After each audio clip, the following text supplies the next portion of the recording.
ہوتا ہے. اور درود ایک ایسا ہے کہ جب انسان درود بھیجتا ہے درود پڑھتا ہے تو ہمارا آپ سوچتے ہیں کہ درود ہے بس درود پڑھ رہے ہیں ہم نے, لیکن اگر ہم اس کو خلوصی نیت کے ساتھ پڑھی تو یہ درود وہ عمل ہے کہ جب انسان صراط مستقیم سے گزرے گا, جب انسان اس راہ سے گزرے گا نا, تو جب انسان کے قدم لڑکھڑائیں گے تو یہ جو آپ نے زندگی میں درود بھیجا ہے یعنی ایک مجسمہ بن جائے گا اور ایک شکل کی بن کر اس گرتے ہوئے کو تھام لیتا ہے. جب یہ تھامنے والا پوچھتا ہے کہ تو کون ہے کہ جس کو میں نے کبھی نہیں دیکھا, تو یہ درود کہتا ہے کہ میں وہی درود ہوں کہ جو تو نے محمد والے محمد پر بھیجا تھا, آج میں تیری مدد کے لیے آیا. لیکن اتنا ثواب ہے ایک درود بھیجنے کا اور استغفار کی تعداد ہے کہ جتنا زیادہ ہو سکے اس ماہ مبارک میں استغفار کرنا چاہیے. اور استغفار یعنی ہر نماز کے بعد انسان اگر ایک لفظ پڑھے اور نماز کے بعد 70 مرتبہ استغفر اللہ و اسألہ التوبہ تھا,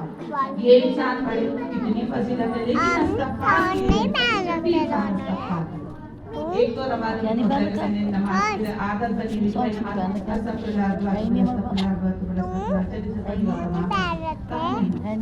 علماء کرام بتاتے کہ جب انسان استغفار کرے تو اپنے گناہوں کے بارے میں سوچے. جب انسان سوچے, اب انسان سوچا, میں سوچے پروردگارہ مجھ سے کسی کی دل آزاری ہوئی, معبود میں استغفار کر, استغفر اللہ رب واتوب الیہ. پروردگارہ میں آئندہ سے کوئی ایسا کام نہیں کروں گی کہ جس سے کسی کی دل آزاری ہو. اب میں نے اپنے گناہ کو سوچا, پروردگارہ میں نے کسی انسان پر یہ ظلم کیا, پروردگارہ میں نے یہ ظلم کیا, اب میں استغفار کر رہی ہوں. استغفار کرے گا جب انسان کو استغفار کرتا ہے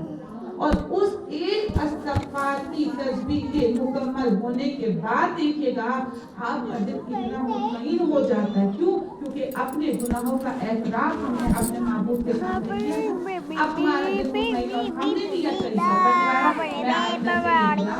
نہیں کروں گی. اور اس ماہ رجب کے مبارک مہینے میں جو انسان روزہ رکھتا ہے, ماشاءاللہ صاحب کا مجمع ہے, لیکن اپنے بچیوں کو بتاتی چلو کہ جو پہلی شب جمعہ جس کو لیلۃ الراغب کہا جاتا ہے, یہ رات وہ رات ہے کہ جس میں انسان مغرب اور عشاء کے درمیان ایک اذان ہے جس کی 12 رکعت نماز, اس نماز کو پڑھتا ہے. تو یہ نماز جب انسان پڑھتا ہے تو قبر کی پہلی رات میں یہ نماز سب سے پہلے ایک خوبصورت شکل میں اور اتنی اس کی زبان میں مٹھاس ہوگی, اتنا شفقت لہجہ ہوگا, اتنا اچھا انداز ہوگا کہ جب یہ بولے گی تو یہ انسان پوچھے گا تو کون ہے, کہا میں تیرے بولی امان جو تو نے لیلۃ الراغب کی شب میں کیے تھے, کہا اس کا